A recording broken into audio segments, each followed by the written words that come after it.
I'm the Scrub and you're here for one reason. Quick warning, these are major spoilers for the end of patch 5.3 and basically the end of the Shadowbringers story arc. If you are not up to this point in the story, I'd recommend coming back when you're up to this point. For now though, let's begin. The battle to end all battles. The Warrior of Light versus the Warrior of Darkness. The White Knight versus the Edgelord. The Catgirl Simp versus the Grass Toucher. Elidibus versus... insert your name here. As you said yourself, Elidibus, if you would usher in the end, then with my all I shall oppose you. Time to learn about the Seed of Sacrifice. Simplified.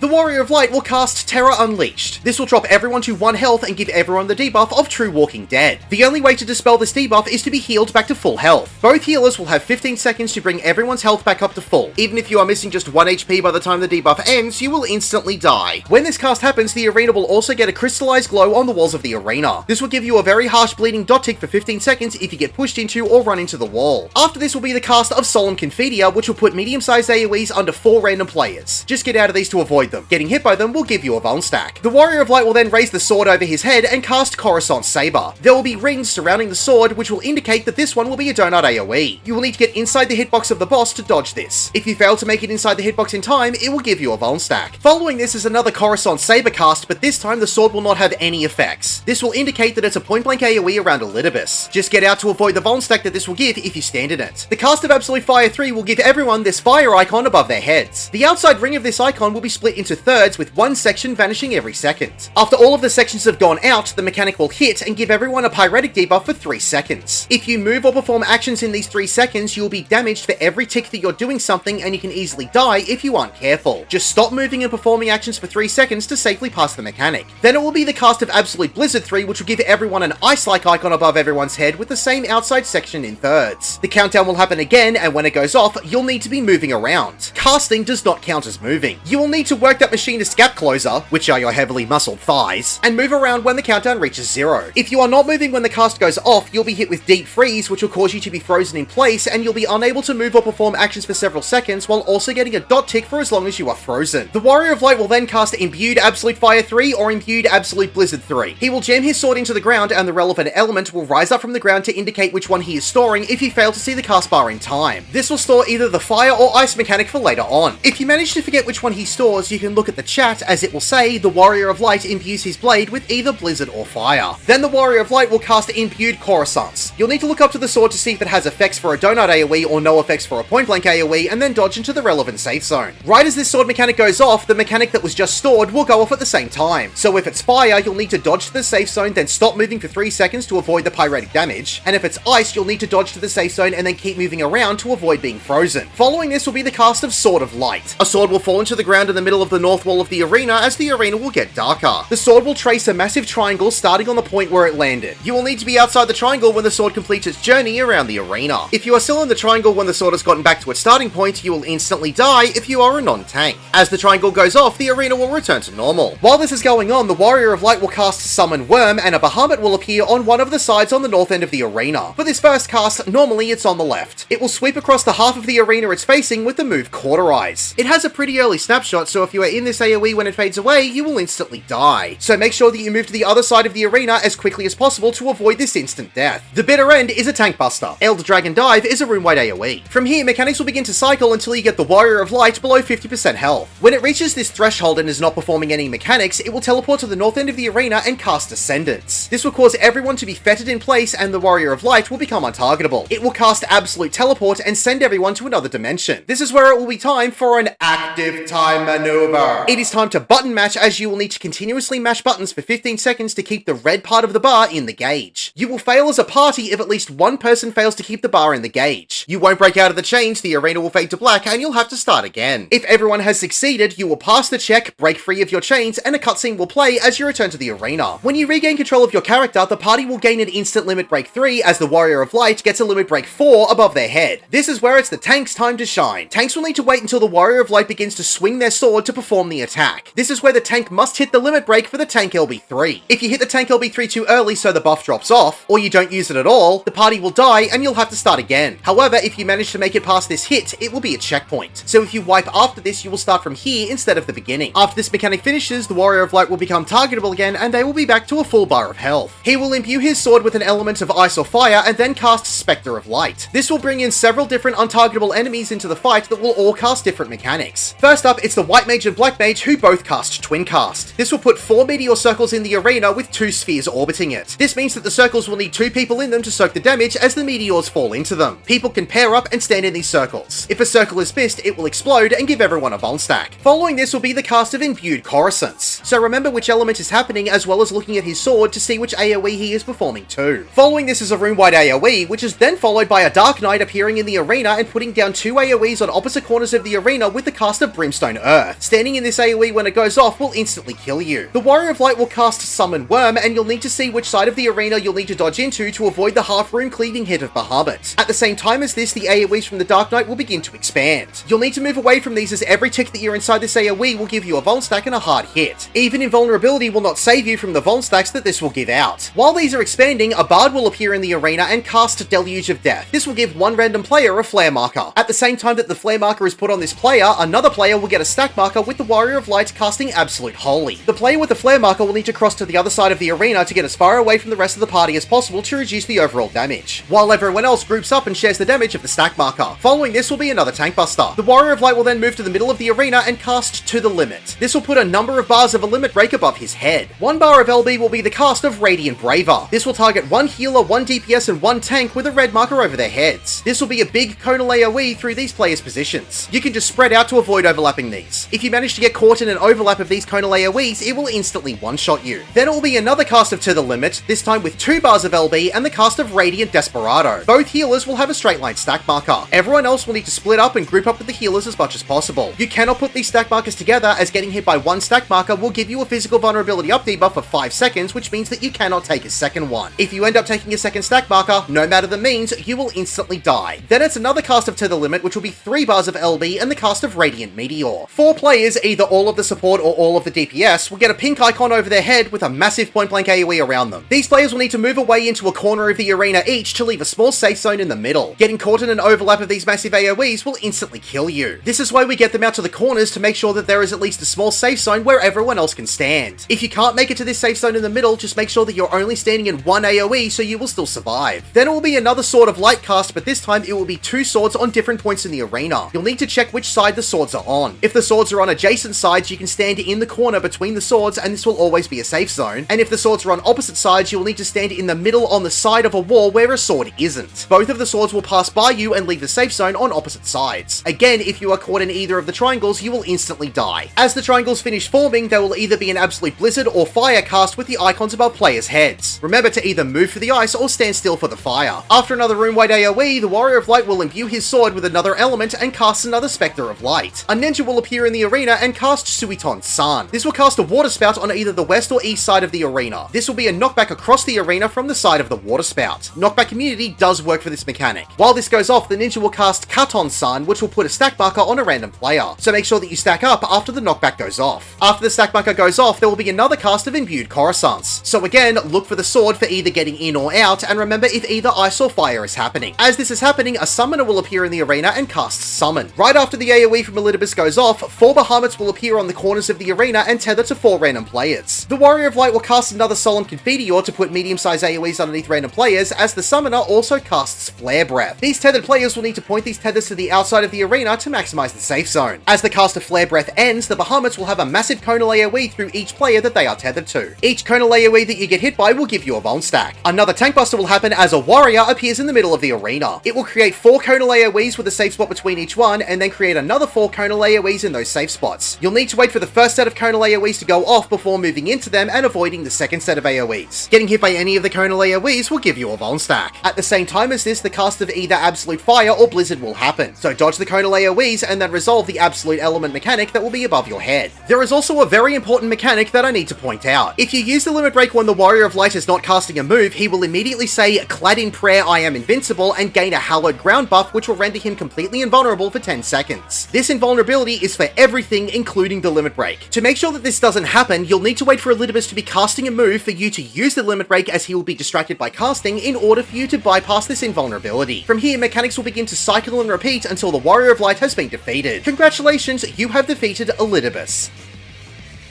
My name is The Scrub. Thank you for watching.